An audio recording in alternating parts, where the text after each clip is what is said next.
इस सेशन में हम सभी सीखेंगे कि किरचॉफ्स लॉ क्या है और साथ ही साथ क्या इसका एप्लीकेशन क्या है। ठीक, तो बच्चों सबसे पहले आपको पता होना चाहिए कि ओम्स लॉ आप सभी पढ़े थे। ठीक, ओम्स लॉ क्या है? Simply V equal to I R. ठीक है, कोई भी रेजिस्टेंस है तो इसके ये रेजिस्टेंस के अक्रॉस ये करंट जा रहा है और इसके अक्रॉस पोटेंशियल डिफरेंस हो गया। दिस इज द ये Ohm's law. But Kirchhoff's law मतलब ये क्या है? This shows is for only for simple situation.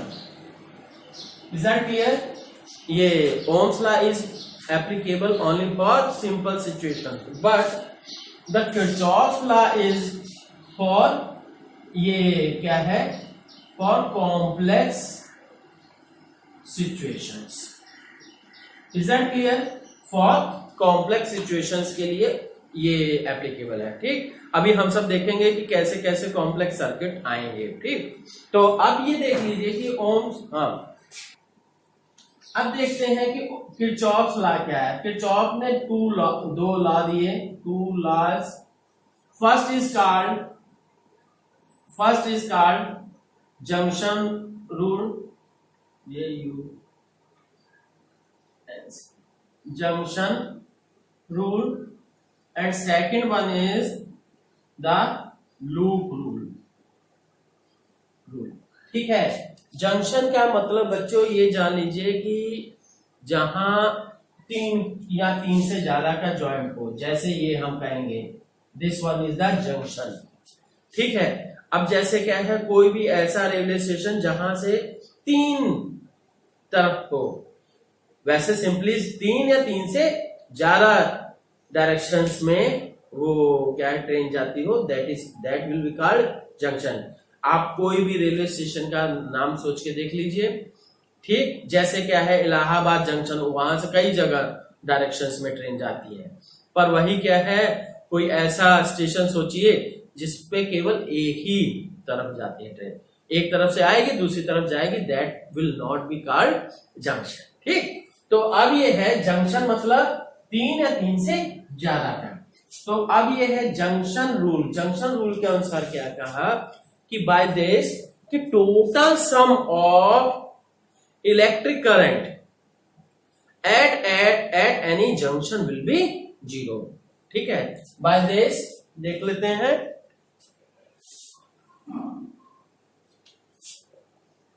Bye this total sum of electric current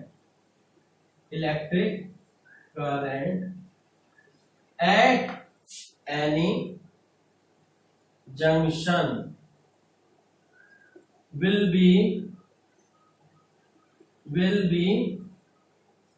zero. Total sum क्या होगा? जंक्शन पे जीरो होगा। तो अब ये देख लीजिए क्या है, ये total summation i equals to zero. यहां से करना क्या है, देखिए मान लीजिए ये कोई दो या ये I1 I2 करंट आ रहा है और ये I3 और ये I4 करंट जा रहा है। ठीक है, I3 और I4। अब this one is the called junction, क्योंकि यहां पे दो से ज्यादा डायरेक्शंस हैं। ठीक है, तो अब हम कहेंगे कि by this I1 plus I2 plus I3 plus I4 मतलब total sum of all currents that will be equal to zero. तो यहां से क्या है, तो ये भी कह सकते हो कि I1 प्लस I2 आने वाला current that is equal to negative of I3 plus I4 मतलब it is the equal to outgoing current. ठीक, this is the incoming current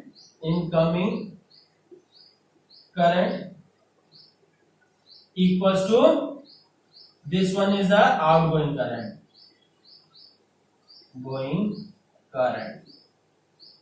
ठीक, तो incoming current that will be equals to outgoing current. ठीक है, इस basis पे ये हो गया। अब देखिए इसकी कुछ फर्स्ट लॉ की मतलब लूप रूल की सॉरी जंक्शन रूल की कुछ इंपॉर्टेंट बातें कि अगर हम क्या है एक इनकमिंग करंट क्या है विल बी पॉजिटिव, ठीक है, इनकमिंग करंट जो है पॉजिटिव है, देन द आउटगोइंग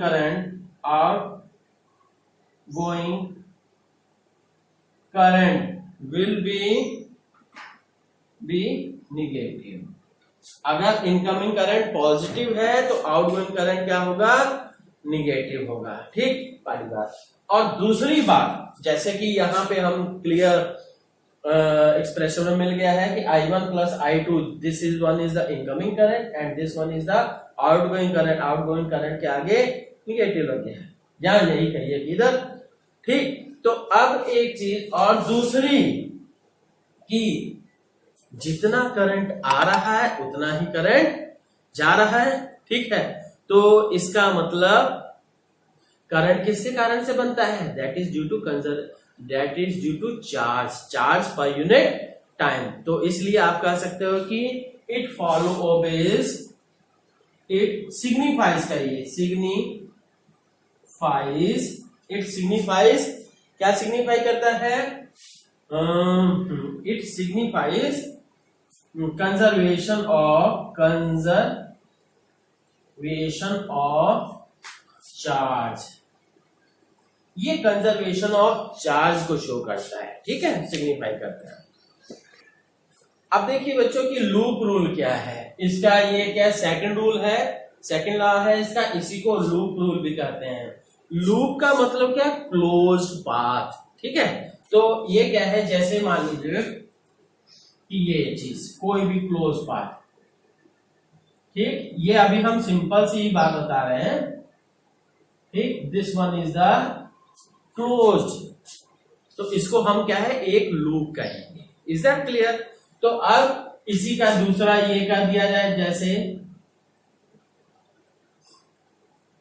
तो चाहे अब क्या है एक लूप ये हुआ आपका, ठीक, दूसरा लूप ये हुआ ये वाला, और तीसरा लूप आप कह सकते हो कि ये बाहर वाले से, ठीक। सो देयर विल बी, अगर इसको हटा दें तो there will be 3 loops, is that clear. तो बाय लूप रूल क्या है कि by this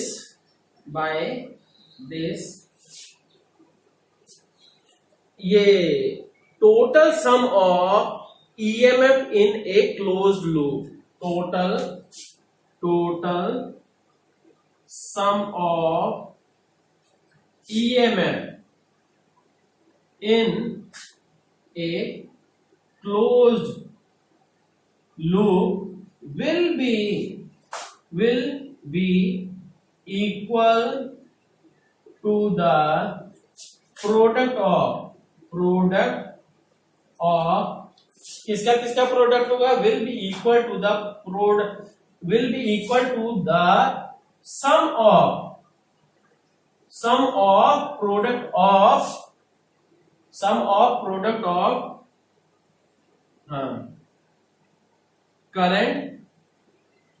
current and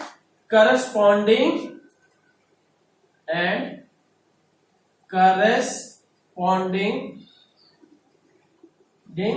resistances in that loop, ठीक है। समझ में आया जी कि मतलब किसी भी क्लोज लूप में total sum of EMF E will be equals to in a closed loop will be equal to the sum of product I into R की मतलब ये प्रोडक्ट हुआ इसका सम है, ठीक है। अब जैसे हम देखते हैं, अभी हम इसका आगे इससे रिलेटेड क्वेश्चन करेंगे तो आपको और क्लियर हो जाएगा, ठीक है। अब देखते हैं बच्चों की sign convention to apply loop rule. यहाँ पे मैं एक छोटा सा नया वो वर्ड देना चाहूंगा, सेंस ऑफ ऑब्जर्वेशन। ठीक है, एक चीज ध्यान दीजिएगा, सेंस ऑफ ऑब्जर्वेशन। हम ठीक मतलब कि जिस डायरेक्शन जिधर से हम उसको काउंटिंग शुरू करेंगे, या जो भी अभी देख लीजिएगा। तो अब ये है सेंस ऑफ ऑब्जर्वेशन। फर्स्ट क्या है कि if the direction of current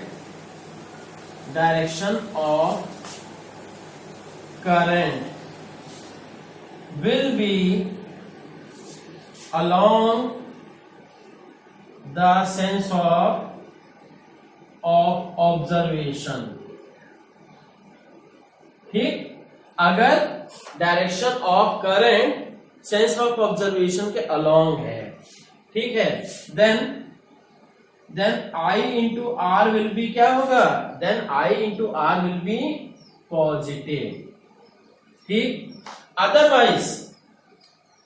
otherwise क्या है, अगर मतलब डायरेक्शन अपोजिट है, एक अदरवाइज कर देते हैं सीधे, otherwise I into R will be negative. मतलब करंट की डायरेक्शन और सेंस ऑफ ऑब्जर्वेशन दोनों अपोजिट है, तो क्या होगा, I इंटू आर की वैल्यू निगेटिव हो। क्लियर बच्चों? तो अब देखते हैं। ठीक, तो second point, if the sense of observation is from negative to positive of cell।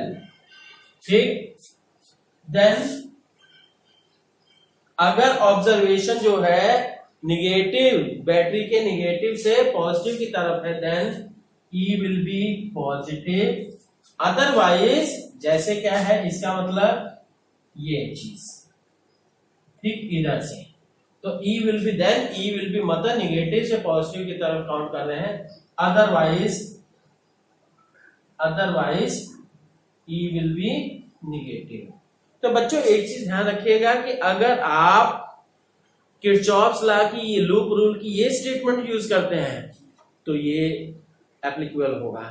Otherwise क्या है, कई जगह पे समेशन V इक्वल्स टू 0 भी कर देते हैं, कि मतलब total potential drop across A circuit in A loop will be 0। ठीक है, अगर ये यूज कर लेते हो तो इसके बेसिस पे ये थोड़ा सा साइन कन्वेंशन आपकी बदल जाएगी। ठीक है, ध्यान रखिएगा।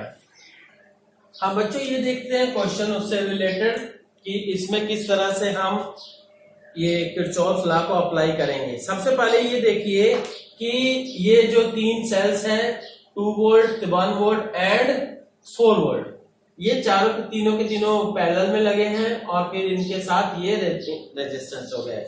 Now we have to calculate the current through each cell. ठीक बच्चों, अब ये है इस प्रॉब्लम में हम ध्यान दीजिएगा, ओम्स लॉ अगर अप्लाई करने लगे, थोड़ा सिचुएशन के लिए तो आप कर सकते हैं, पर पूरे सर्किट के लिए कंफ्यूज हो जाएंगे। ठीक है, तो यहीं पे ऐसी सिचुएशंस के लिए ही क्या है, ये किरचॉफ्स लॉ एप्लीकेबल है। ठीक, तो अब सबसे पहले देखते हैं, ये 4 वोल्ट है, ये 1 वोल्ट है, ये 2 वोल्ट है, तो तीनों में से कौन सी बैटरी सबसे बड़ी है? ठीक है, तो ये 4 वोल्ट है, 4 वोल्ट से करंट निकलेगा मान लेते हैं, और ये क्या है, R3 है, तो इसकी वैल्यू, करंट की वैल्यू I3 कर दे रहा है, और इससे करंट निकला तो ये दोनों छोटी बैटरीज में जाएगा या सेल्स में जाएगा, तो यहाँ पे इससे रिलेटेड करंट यहाँ I2 कर लेते हैं, ये I1 कर लेते हैं। क्लियर? तो अब मतलब ठीक है, तो अब ये है, इतना हमने कर लिया। अब यहाँ पे लूप की बात करते हैं, इसका नाम क्या है बच्चों? A B पहले नाम दे रहे हैं, तभी लूप C D E और F। ठीक, तो इतना दूसरा स्टेप हो गया। पहला स्टेप तो हमारा कि करंट किधर से जाना चाहिए, जरूरी नहीं है कि जाएगा श्योर, ठीक है। ठीक, तो अभी देखते हैं क्या होता है। ठीक, तो अब दूसरा काम करते हैं, एक जैसे सभी टर्म का या तिराहे का नाम, जॉइंट जंक्शन का नाम रख दिए, जैसे A B C D E F। ठीक, अब इसमें लूप देखते हैं। एक लूप तो ये हो गया, दूसरा लूप ये हो गया और तीसरा लूप ये पूरा है। तो लूप अब कर देते हैं जी। लूप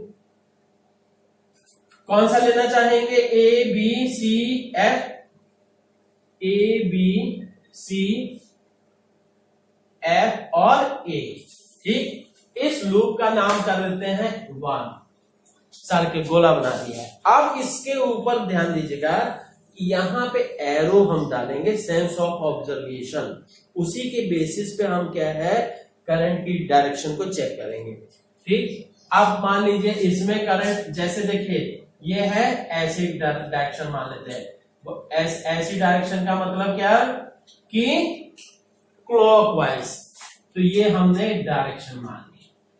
ठीक है, तो अब करना क्या है? ठीक है, तो अब इसमें कर लेते हैं जी क्या, क्लॉकवाइज ही मानते हैं सबके लिए तो बेटर रहेगा।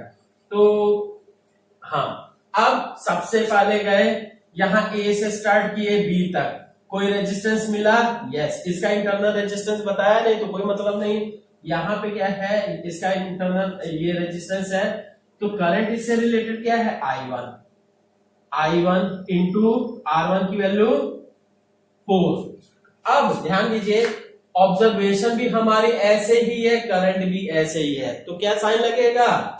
मतलब sense of observation is along the direction of current. ठीक है, तो इसलिए क्या हो जाएगा, दिस विल बी द ये प्लस, यहां पे प्लस लग गया। फिर इसके बाद यहां पे आया करंट।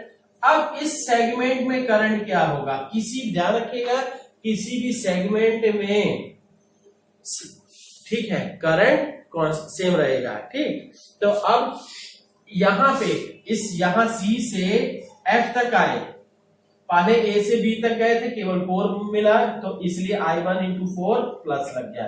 फिर B से C तक कोई रेजिस्टेंस नहीं, फिर C से F तक क्या हो गया कि C से F तक ये मतलब जो है करंट, सेंस ऑफ ऑब्जर्वेशन हमारी ऐसे है, मतलब इधर से इधर जा रहा है और करंट हमारा इधर है, तो इट मींस ये क्या हो जाएगा, that will be negative. Current की डायरेक्शन सेंस ऑफ ऑब्जर्वेशन के अपोजिट है, तो इसलिए निगेटिव। ठीक, तो निगेटिव हो गया जी। तो अब निगेटिव के साथ I2 इंटू ये 3, that will be equal to, अब यहां से करते हैं करंट क्या होगा, ये करंट सेंस ऑफ ऑब्जर्वेशन भी हमारी क्या है, ध्यान याद आ रहा ना, सेंस ऑफ ऑब्जर्वेशन क्या है, पॉजिटिव से निगेटिव है, तो इसलिए इसकी वैल्यू -2 और यहां पे क्या है, हमारी ऑब्जर्वेशन निगेटिव से पॉजिटिव है, तो मतलब क्या होगा कि ये पॉजिटिव 1+1, तो ये आ गया जी कितना, 4I1 -3I2 equals to -1। This is the equation number 1। Clear. अब सेकंड करते हैं, दूसरा लूप देखते हैं। लूप का नाम पहले रखते हैं FC DEF, इसका नाम 2 कर देते हैं। ठीक, इसकी ऑब्जर्वेशन भी ऐसे कीजिए, बेटर है, आप एंटी क्लॉक भी कर सकते हो, बस साइन चेंज होगा। ठीक, तो अब क्या है, हो गया जी। तो यहां से क्लॉकवाइज ही हम इसकी सेंस ऑफ ऑब्जर्वेशन करते हैं। यहां से F से C तक गए, कौन सा करंट मिला जी, यहां से यहां तक क्या है, I2 ही करंट है, तो I2 इंटू ये क्या है, कितना रेजिस्टेंस, दैट इज 3। फिर इसके बाद यहां पे ये I3 की वैल्यू भी जो है इधर से इधर है, क्योंकि करंट इधर से ये D से E की तरफ है, तो इसलिए ये भी प्लस I3 इंटू 2। अब इसमें हम देखते हैं क्या कि कर ये ईएमएफ किधर से किधर, यहां पॉजिटिव से निगेटिव जा रहा है, पॉजिटिव से निगेटिव, इसका मतलब -1 वोल्ट, और इधर इस ईएमएफ के लिए आएंगे तो निगेटिव से पॉजिटिव जा रहा है, इसका मतलब +4। तो क्या हो गया, इसको सिंप्लीफाई करेंगे तो 3I2 + 2I3 equals to 3। This is the second equation. ठीक है, this will be the second equation. अब बच्चों ये थर्ड लूप भी हो सकता है। ठीक है, देखिए एक चीज बताएं कि ये क्वेश्चन सॉल्व करने के लिए 3 लूप की जरूरत नहीं है, 2 में ही हो जाएगा। और तीसरा इक्वेशन क्या है, जंक्शन रूल लगा देंगे। पर मैं बता दे रहा हूं, है ना, कि लूप थर्ड कौन सा, E A B D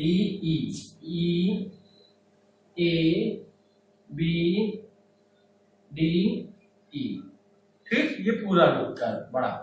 तो अब ऐसे के लिए इसका नाम थर्ड रख दिए। इसमें करंट की डायरेक्शन क्या करते हैं, क्लॉकवाइज ही कर देते हैं, इसमें भी रख देते हैं।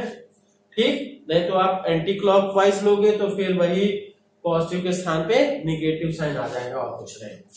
ठीक, तो अब यहां से हम स्टार्ट किए ई से ए तक कोई रेजिस्टेंस नहीं, ए से बी तक कौन सा रेजिस्टेंस है, ये 4 ओम। तो करंट I1 इससे इंटू 4 प्लस साइन के साथ ही, क्योंकि ऑब्जर्वेशन भी हमारी इधर है, करंट भी इधर। फिर B से D तक कोई रेजिस्टेंस नहीं, फिर D से E तक क्या है, 2 ओम है, पर करंट भी इधर ही है और ये सेंस ऑफ ऑब्जर्वेशन भी इधर, तो इसलिए I3 इंटू 2।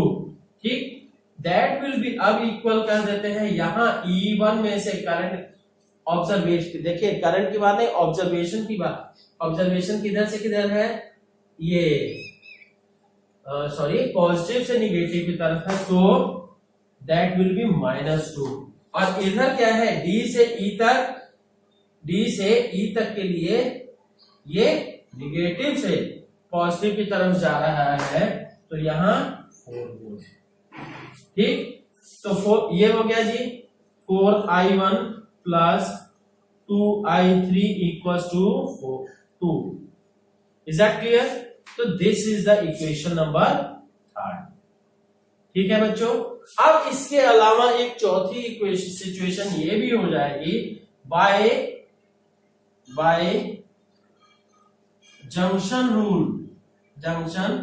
रूल क्या होगा, ये दिस जंक्शन कर देते हैं, ये इधर से इधर क्या है, I1 जा रहा है करंट, क्योंकि ये पूरा यहां से यहां तक, तो इधर I1 इधर I2 और इधर ये I3, मतलब I3 equals to I1 plus I2।